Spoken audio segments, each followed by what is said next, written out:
In the headlines, President Park Geun-hye names 3 new ministers plus the head of the country's financial regulator, who plans to announce her new presidential chief of staff after the Lunar New Year holiday. With today marking the 1-year anniversary of the United Nations' first report on North Korea's human rights abuses, ARIRANG News takes a closer look at how the report has impacted the communist regime. And millions of Koreans are heading out to their hometowns on the eve of the Lunar New Year holiday. It's also crunch time for delivery workers here in Korea as they try to get hundreds of thousands of holiday gifts to the right places in time. Hello and welcome to ARIRANG News, live from Seoul. I'm Lee Ji-yoon. A busy day over at the presidential office today. President Park Geun-hye announced a small cabinet reshuffle, which she hopes will restore public confidence in her personnel picks. The new prime minister was also officially sworn in earlier in the day. For more on the shakeup, here's our presidential office correspondent Choi Yoo-sun. President Park has tapped third-term ruling party lawmaker Yoo Ki-jun to fill the seat of Oceans Minister, which has been vacant since former Minister Lee Ju-young stepped down late last year. Yoo is close to the president and practiced maritime law in the past. A surprise pick Tuesday was the president's new unification minister. In a likely move to select a figure who's been involved in her policy-making process, she chose her current Unification Secretary Hong Yong-pyo to head the Unification Ministry.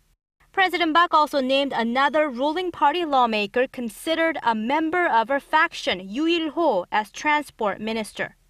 That's 2 more pro-Park lawmakers named to the cabinet, making up a third of the body and signaling that the president is seeking better coordination with the ruling party. The opposition side criticized Tuesday's shakeup for falling short of public expectations because most of the appointments are from her camp. For Financial Services Commission chairman, the president tapped Im Jong-yong, a former vice finance minister who also headed a private financial group. With his experience in both the public and private sectors, Im is likely to push for a bold deregulation policy. President Park, meanwhile, accepted her chief of staff's offer to step down in the aftermath of a scandal surrounding documents leaked from her office. Kim Ki-chun's successor, however, will not be announced until after the Lunar New Year holiday. President Park is thought to be giving more consideration to revamping her administration as she needs support to carry out her economic reform drive entering her 3rd year in office. Choi Yoo-sun, ARIRANG News. The Korean government warns Japan that it will, quote, sternly deal with any Japanese territorial claim to Korea's Dokdo Island. The warning comes as Japan has said it plans to send a senior official, Yohei Matsumoto, to what Japan calls a Takeshima Day event this Sunday. Takeshima is Japan's name for Dokdo, and this is not the first time Tokyo had done this. For the past 2 years, a senior government official attended this event. And Seoul's foreign ministry reiterated today that Dokdo Island is rightfully Korean territory in terms of history, geography, and international law. A year ago today, the United Nations released its first report on North Korea's human rights abuses. The report hasn't changed life for the hundreds of thousands of people still suffering under the repressive regime, but it has heaped pressure on Pyongyang. Our Hwang Sang-hee takes a closer look. The UN's Commission of Inquiry launched its first-ever investigation into North Korea's dire human rights situation in the summer of 2013. The 3-member panel met with North Korean defectors and experts in Seoul, Tokyo, and Washington to hear testimonies and collect data. Forced abortions, trafficking, and other indignities imposed upon women, both as prisoners. The outcome was a landmark 370-page report published last February that outlined North Korea's human rights abuses, including torture, execution and arbitrary imprisonment, deliberate starvation, and rape. It recommended that the regime be referred to the International Criminal Court for possible prosecution of leader Kim Jong-un. Pyongyang's initial reaction was anger, even threatening a nuclear war. It is necessary to strongly react to the hostile forces attempting to meddle in the internal affairs of other countries under the signboard of human rights. Then North Korea countered with a different tactic, publishing its own lengthy report on its human rights conditions and releasing American detainees. But all this was to no avail. The UN General Assembly approved a resolution on North Korean human rights, and the UN Security Council held its first ever discussion on the issue in December. While any referral to the ICC would almost certainly be vetoed by permanent UN Security Council members China and Russia, Seoul is set to open a UN Human Rights Office next month. Hwang Sang-hee, ARIRANG News. Meanwhile, South Korea's chief nuclear envoy Hwang Jung-kook will travel to Russia next week for talks with his Russian counterpart Igor Morgulov. Seoul's foreign ministry says the two officials will talk about ways to restart the long-stalled six-party talks aimed at denuclearizing North Korea. The talks involve the two Koreas, the U.S., China, Japan, and Russia. The last time all of them sat down for talks was in 2008. Hwang's three-day trip to Moscow comes after he held talks with his U.S. and Japanese counterparts last month and a meeting with the Chinese nuclear envoy Woo Da-wei earlier this month. A group of Korean-American doctors are planning to visit North Korea in May for an annual medical exchange. Quoting the U.S. DPRK Medical Science Exchange, Voice of America said the North sent an invitation to 25 doctors last month for a forum in Pyongyang. During the two-day medical science forum, the doctors are expected to share their latest findings in the field. The American organization said Pyongyang wants to learn advanced medical treatment methods, including those for cancer.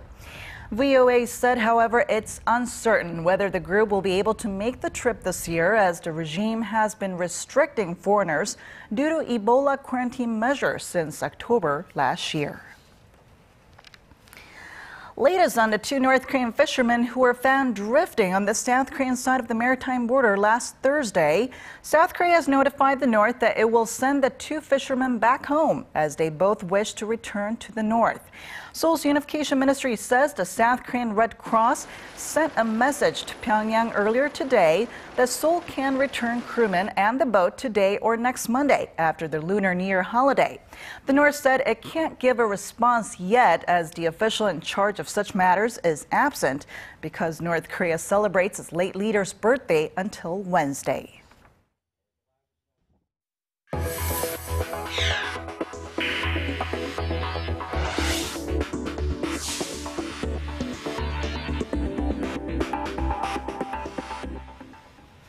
On the eve of the Lunar New Year holiday, millions of Koreans are continuing to head to their hometowns to spend some quality time with family and friends. This year, the holiday runs from Wednesday to Friday, with the actual Lunar New Year's Day falling on Thursday. And then we have the weekend, so practically it's a 5-day-long holiday. We're already seeing traffic congestion on some of the major expressways. According to the Korea Expressway Corporation, it's taking about 6.5 hours to drive from Seoul to the southern port city of Busan right now. It normally takes about 4.5 hours. To get to the central city of Daejeon, it will take about 4.5 hours from Seoul, as opposed to the usual 2.5 hours. Transport authorities say over 33 million people are expected to move around the country during this year's holiday season, compared to 27 million last year. And when this holiday comes around, most Koreans send gifts to family and friends in advance to show their gratitude, meaning it's crunch time for delivery workers as they try to get all the holiday presents to the right places in time. Our Shin Sam-in has the story. 'Tis the season. The postal service in Korea gets flooded with packages filled with items like fresh fruit, meat, health products, and other popular seasonal gifts. They will be shipped to cities and towns across the country ahead of Lunar New Year's Day. Piles of packages. Over 500,000 parcels are being checked in and out of this distribution center every day, at least during this time of the year. The amount? Nearly double the usual, forcing the Postal Service to expand its manpower by 10% for the holiday rush. While there is definitely gratitude owed to the senders of these items, the back-breaking work of local postal and delivery service people should not be forgotten. 네, 안녕하세요. 택배 기사인데요. 네, 알겠습니다. 지금 올라갈게요.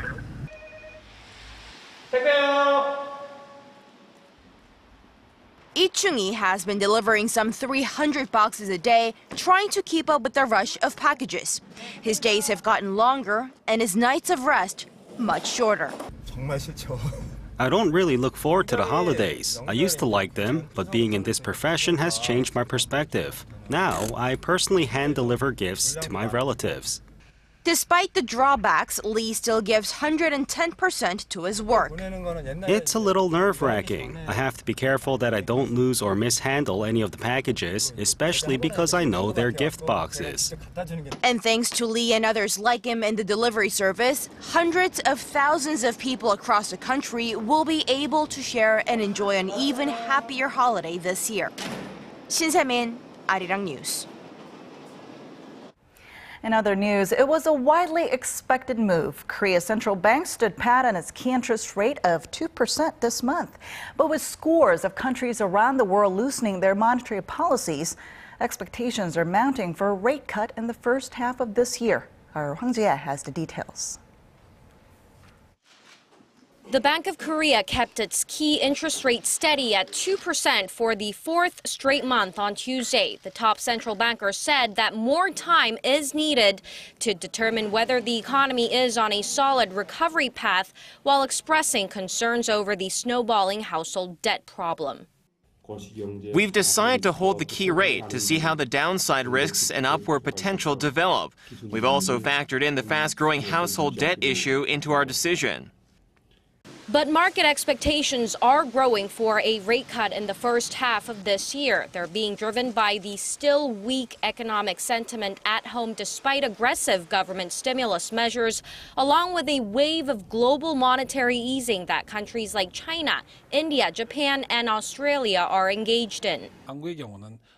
Korea is heavily reliant on exports, and when other countries ease their monetary policies, it erodes the price competitiveness of local exporters. In that case, the Bank of Korea would want to take action. While Korea's low inflation rate also leaves room for more monetary easing, the central bank governor said that the current 2% key rate at a record-matching low was not holding back economic growth. Following the monthly monetary policy meeting last month, he said the key rate is sufficient to support growth. Now, all eyes are on the central bank's new growth forecast set to be released in April, as a downward revision points to a need for further monetary easing to boost the ailing domestic economy. Hwang Ji-hye, ARIRANG News. Korea's producer prices fell for the sixth straight month in January to their lowest level in more than 4 years. The central bank says last month's producer price index slipped 1.2% from December. That's the lowest level recorded since November 2010. Compared to the same period last year, producer prices tumbled 3.6%, posting the sharpest annual decline since mid-2009. The central bank attributed the continuing drop to falling global oil prices. Korea hopes to launch its own lunar probe in the year 2020. A prototype has been made and is awaiting approval for further development, the first step to the final product. Our Kim In-jae reports.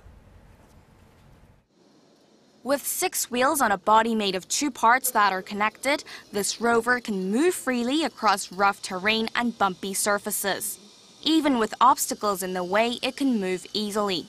This is the prototype of a lunar probe called the KEAST rover, which Korean researchers hope to launch come 2020.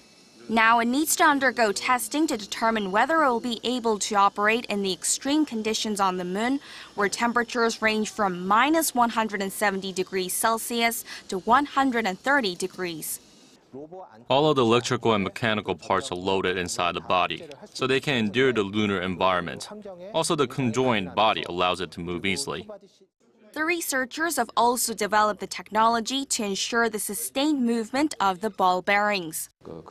In order to operate in extreme environmental conditions, we need to use solid lubricants. Silver or lead or other metal lubricants that are durable in extreme temperatures are used to give the surface a thin coating. When the prototype is determined as suitable, 3 models will be made in succession and put through further testing. The first model will be made with lower quality materials to test the mechanics, the second with the actual materials to test for durability, and the final will be made for flight. If and when the KEIST rover is launched, Korea will become the world's 4th country to launch a lunar probe after the US, Russia, and China. 김민지, 아리랑 뉴스.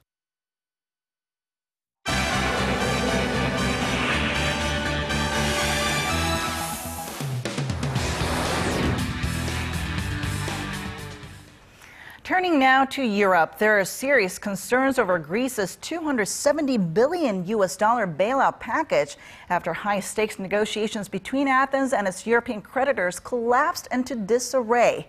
With more, we turn to Paul Yee at the News Center. Paul, each side has played their hand. Where do we stand now, right now? Well, Greece is sticking to its guns. It says it no longer wants to be burdened by crippling austerity measures. Greece's Eurozone creditors say they will not budge from the conditions that were agreed when the deal was done.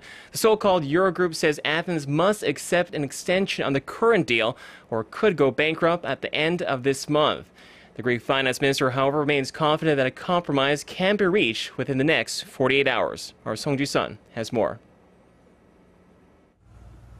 Talks between Greece and Eurozone finance ministers over Athens' debt crisis broke down on Monday after Greece rejected a proposal for a 6-month extension of its international bailout package, calling it unacceptable. Eurozone ministers handed Greece an ultimatum on Monday to request an extension to its debt bailout program with the conditions unchanged.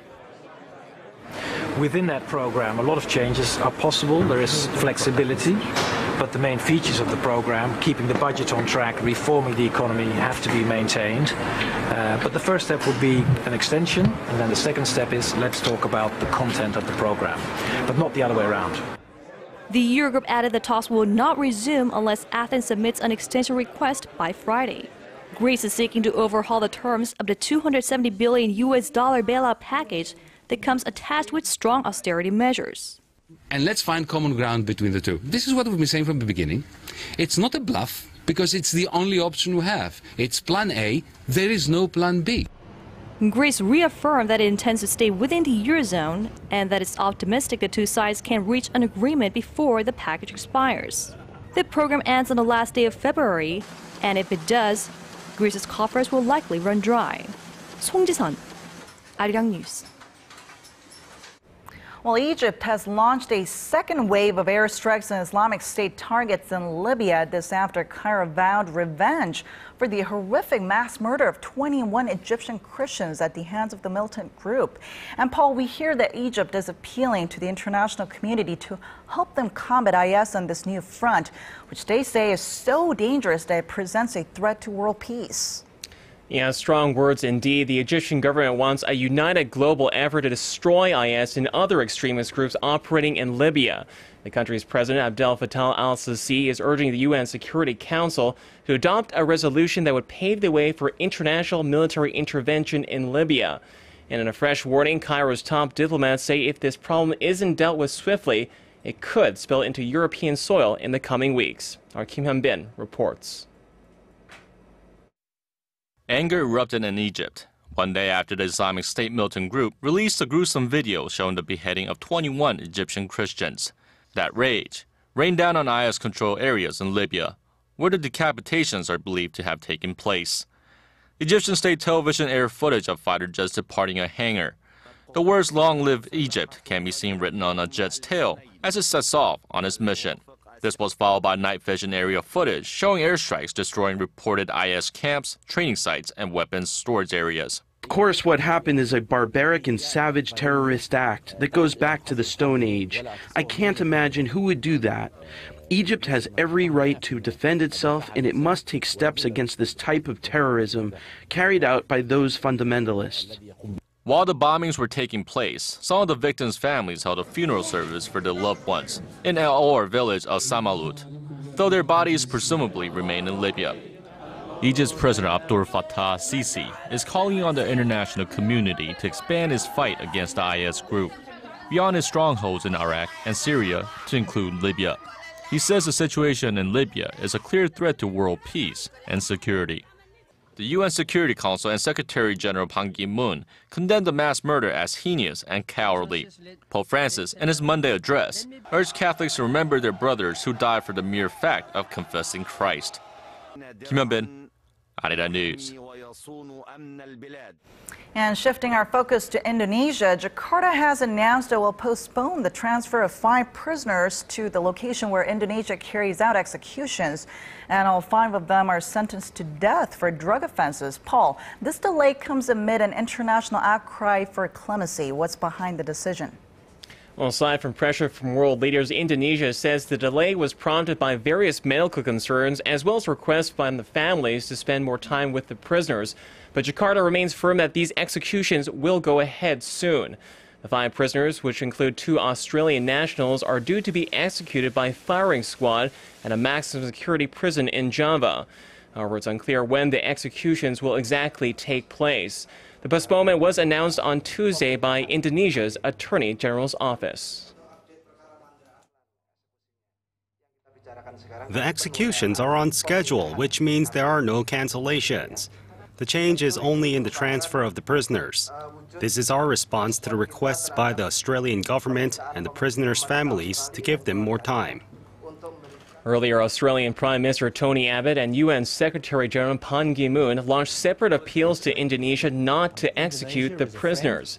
Indonesia's President Joko Widodo, however, rejected those requests. Widodo said it was his country's right to use capital as punishment against those convicted of serious drug offenses. And finally, the widely anticipated adaptation of the best-selling novel 50 Shades of Grey has taken the box office title in its opening weekend. And Paul, despite the controversy surrounding this film, it's smashing box office records left and right. What's the current tally at? Well, director Sam Taylor Johnson's steamy romance flick has taken in $240 million in ticket sales worldwide. It's broken several box office records, including the title as the highest grossing film for a February premiere in the U.S. The film stars James Dornan and Dakota Johnson and centers around an unconventional relationship between a businessman and a college student. Concerns have been raised, though, by critics and activists of the movie's glorification of abusive relationships. In second place was the release of Kingsman: The Secret Service, which took in nearly $36 million this past weekend across the U.S. and Canada. And for a more family-friendly alternative, the SpongeBob movie Sponge Out of Water ranked third, bringing in nearly $31 million. Gia? All right, Paul, thanks for those updates. We'll see you again in just about 2 hours.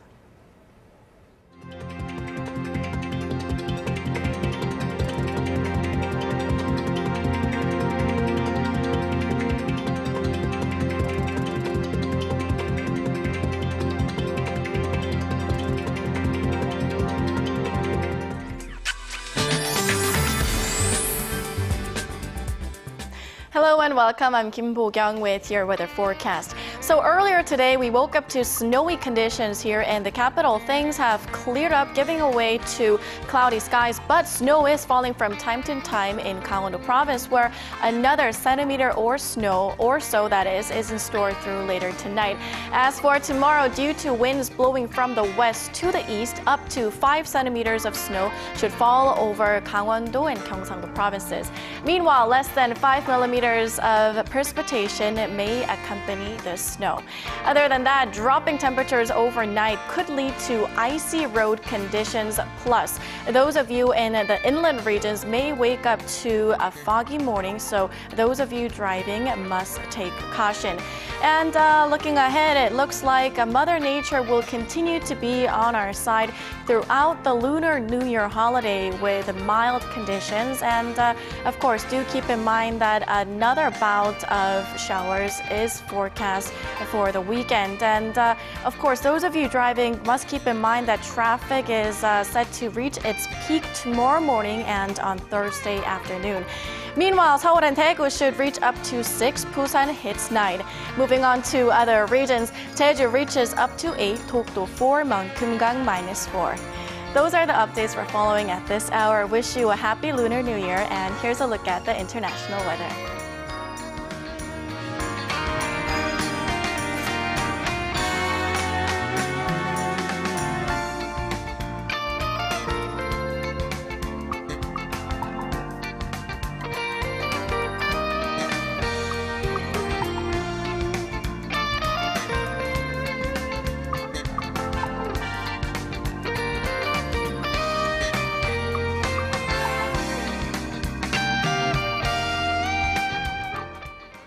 All right, that's all from me for now, but I'll be back at 10 p.m. Korea time. Thanks for watching.